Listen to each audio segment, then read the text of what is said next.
오늘 우리에게 주신 하나님의 말씀은 누가복음 4장 16절로 19절까지입니다. 누가복음 4장이고요. 16절로 19절까지 말씀 같이 읽도록 하겠습니다.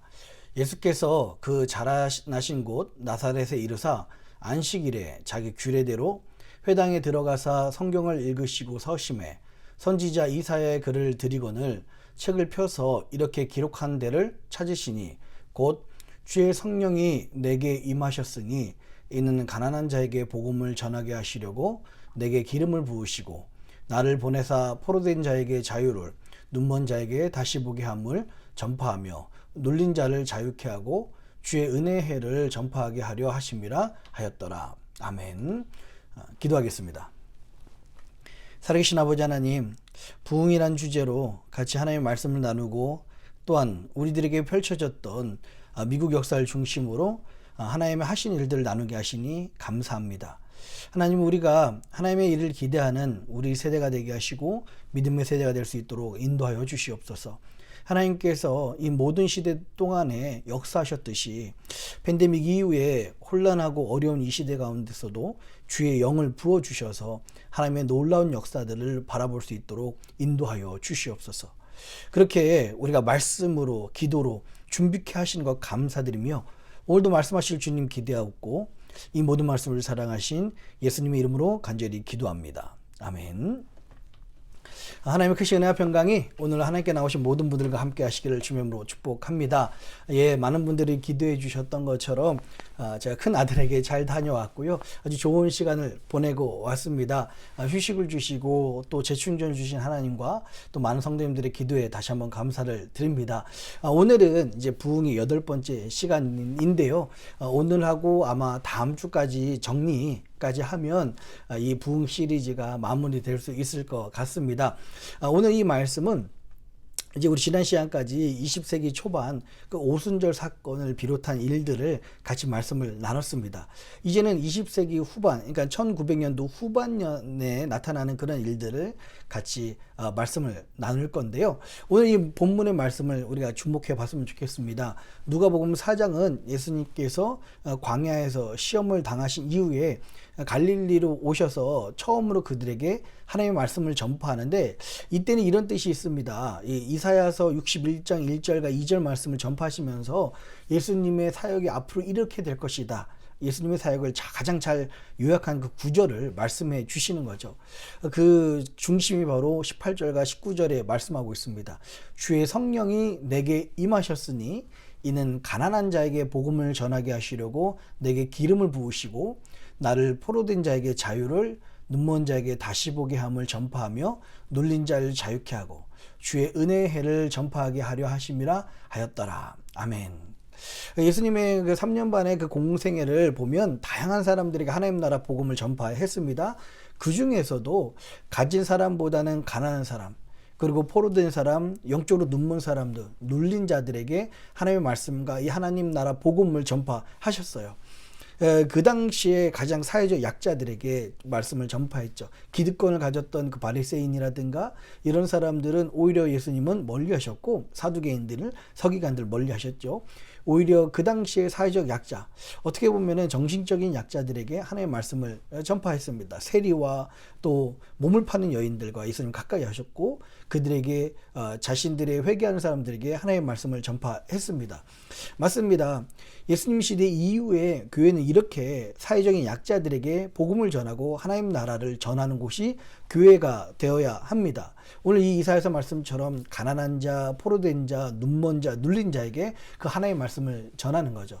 때때로 어쩔 때는 이 20세기 역사를 보면 참 부끄럽게도 우리 교회는 기득권, 그리고 가진 사람들, 힘 있는 사람들의 편에 서서 침묵을 지키는 그런 비겁함을 가질 때도 있었습니다.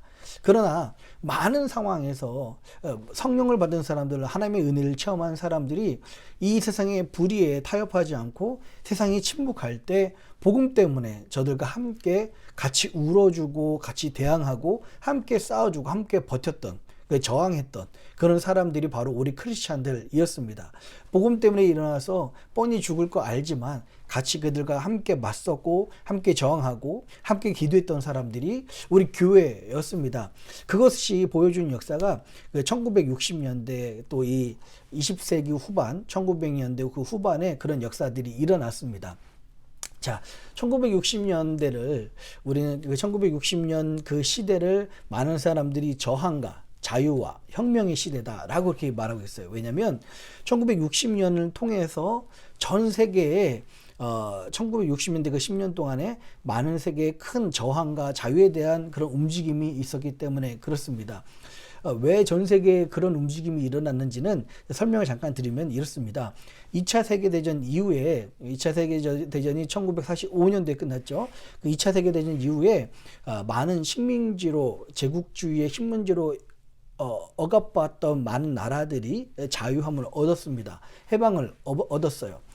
그리고 이제 2차 세계대전 이후에 냉전 체제가 돌입하면서 어떤 큰 나라들이 국제 정세에 많은 힘을 미치지 못할 때 이렇게 해방을 얻었던 대부분의 나라들이 어떤 상황을 겪게 되냐면 군사 독재 체제에 시달리게 됩니다. 군부 정권, 힘이 있는 사람, 군부 정권들이 힘을 가지고 일어나서 쿠데타를 일으키고 정권을 장악하고 나라를 폭력으로 지배하는 그런 상황들입니다. 이렇게 부당하게 정권을 잡으니까 국민들이 말을 안 듣고 또 데모하죠. 자유를 위해서. 그러면 그들에게 또 폭력을 사용하고 이것이 반복되었던 시대가 바로 이 20세기 후반 1900년대 후반이었습니다. 근데 그곳에서 1960년대였을 때 더 이상 못 살겠다 자유에 대한 움직임들이 일어났다는 거예요. 이런 일들이 남미와 또 아프리카와 심지어 아시아 우리나라에도 동일하게 예외 없이 일어났습니다. 그래서 이 1960년대는 10년 동안에 사회적으로 저항과 자유와 이 혁명이 일어난 시기다라고 이야기를 할 수 있어요.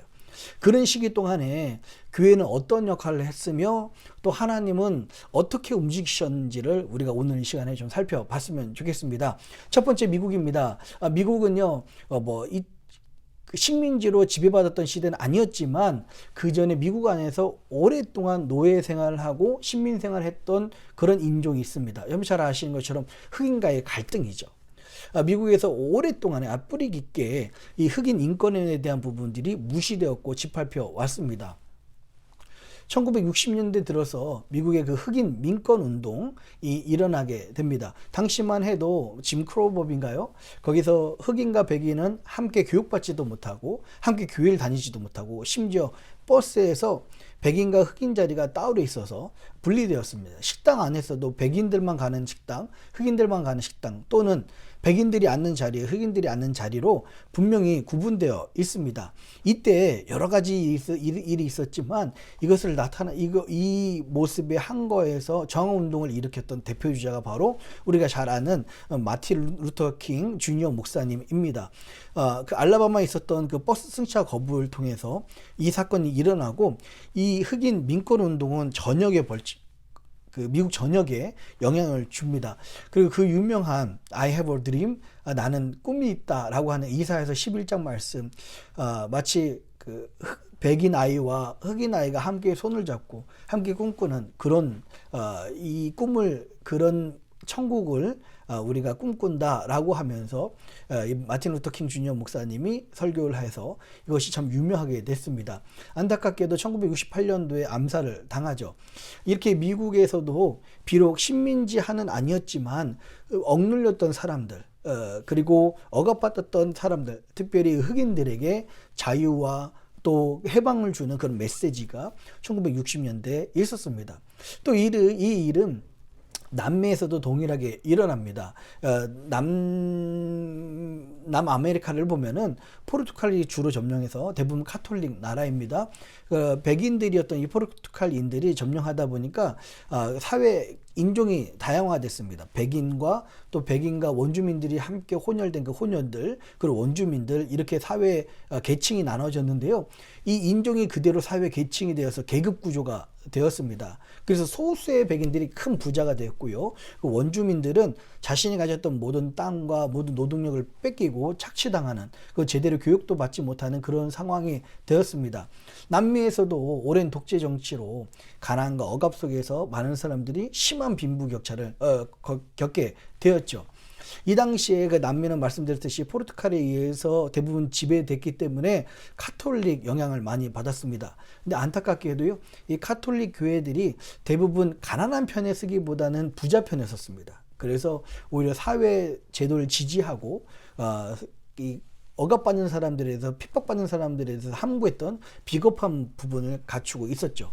그런데 1968년도에 남미의 많은 주교들이 함께 모여서 회의를 합니다. 그리고 그 자리에서 자신들이 이제까지 이 사회 권력에 빌붙어서 살았고 이 권력에 대항하지 못했고 참다운 복음대로 살지 못했던 것을 반성하고 회개합니다. 그 뒤로는 가난한 사람들을, 그 이전에는 부자들을 위한 교회였다면 이 이후로는 가난한 사람들을 위해서 설교하고 가난한 사람들을 위해서 구제하는, 그 대변하는 그런 사역들을 시작을 합니다.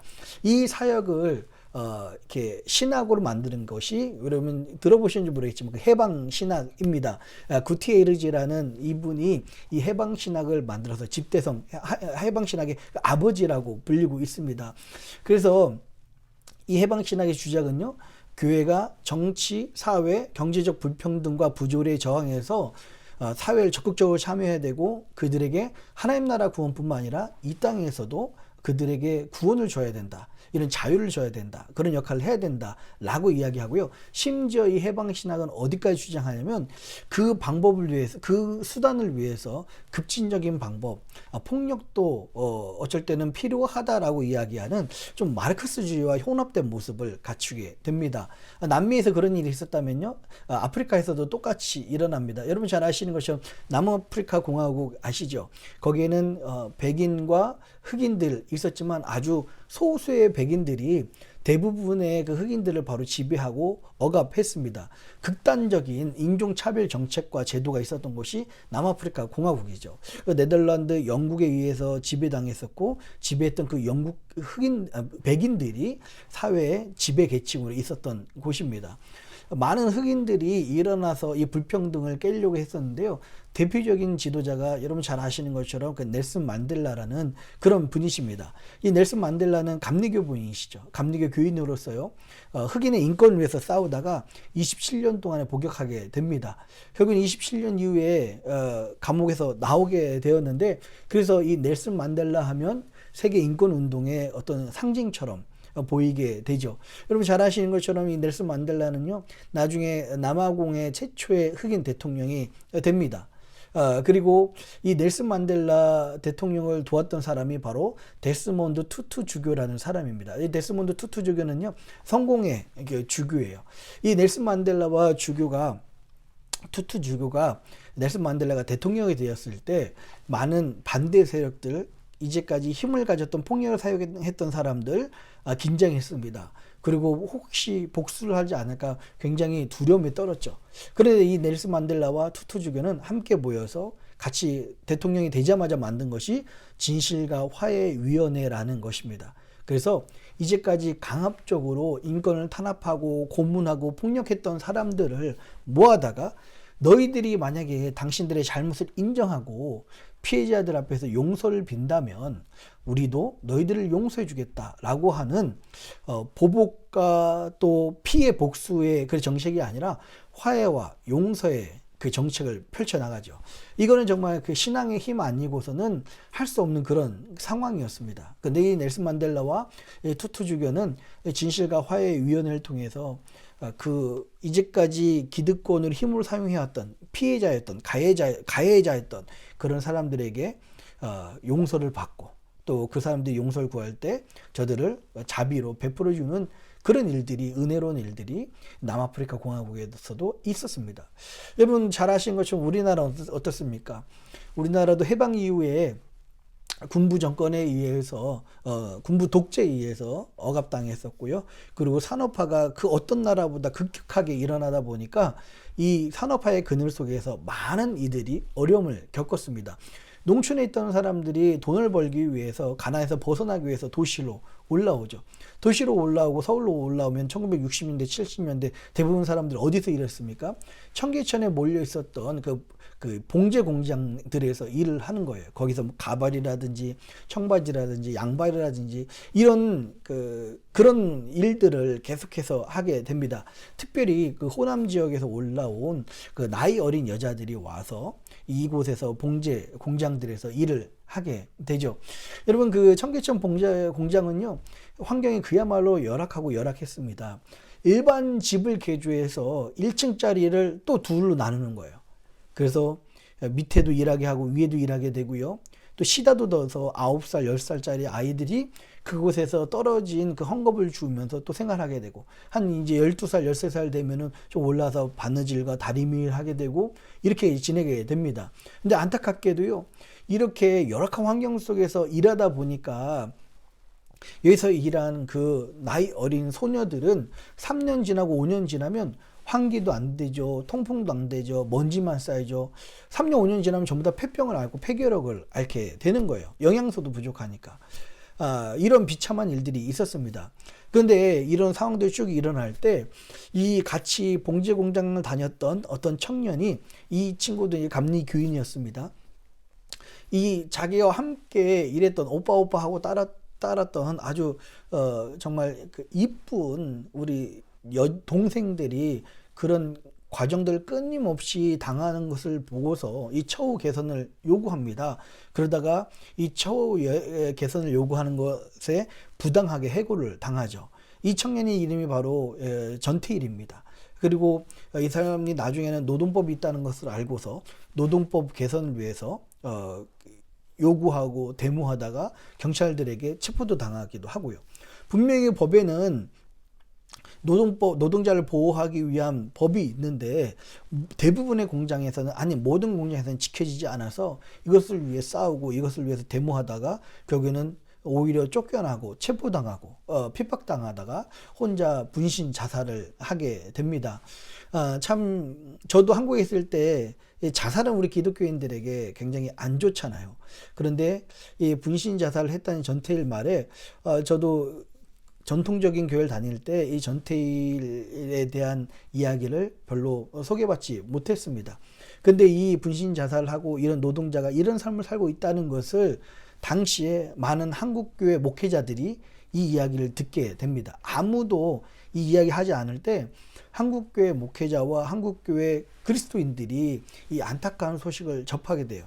그래서 우리는 이렇게 밝은 곳에서 찬양하며 아름답게 살고 있는데, 우리 이 세계가 전부인 줄 알았는데 같은 하늘 아래 같은 국가와 같은 공간에 살면서 지금도 저렇게 열악한 환경 속에서 버려지고 있고 억압된 사람들이 있다는 것을 한국교회가 점점 인식하게 됩니다.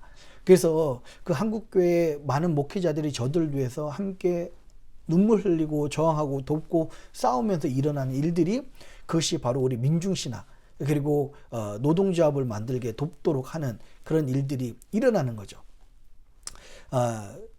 그래서 오늘 지금 같이 20세기 후반에 사회적인 급격한 변화, 정치적인 변화뿐만 아니라 산업화로 인해서 나타나는 그 사회적 약자들에게 하나님은 어떻게 일하시기 시작했는지를 보게 됐습니다. 흑인신학과 해방신학과 민중신학의 이야기를 들었죠. 지금은 사실 흑인신학, 해방신학, 민중신학 그렇게 이야기하면 너무 진보적이고 너무 복음을 멸시하고 또 뭐 떨어져 있고, 그리고 영적인 이야기보다 너무 현세의 폭력을 또 중요시 여기는 그런 모습들도 보게 됩니다.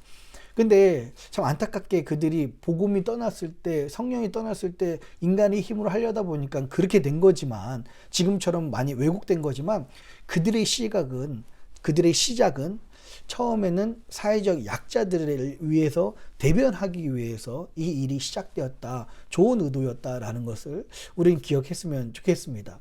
맞습니다. 우리 교회는 성령이 임하고 그 성령 받은 것을 우리 2차 대각성 운동을 통해서 배웠잖아요. 사회 변화를 위해서, 정의를 위해서 나서서 활동해야 되는 거 맞습니다. 이 복음과 사회의 정의가 함께 균형 있게 가야지 한쪽만 치우쳤을 경우에는 굉장히 큰 부작용이 있습니다.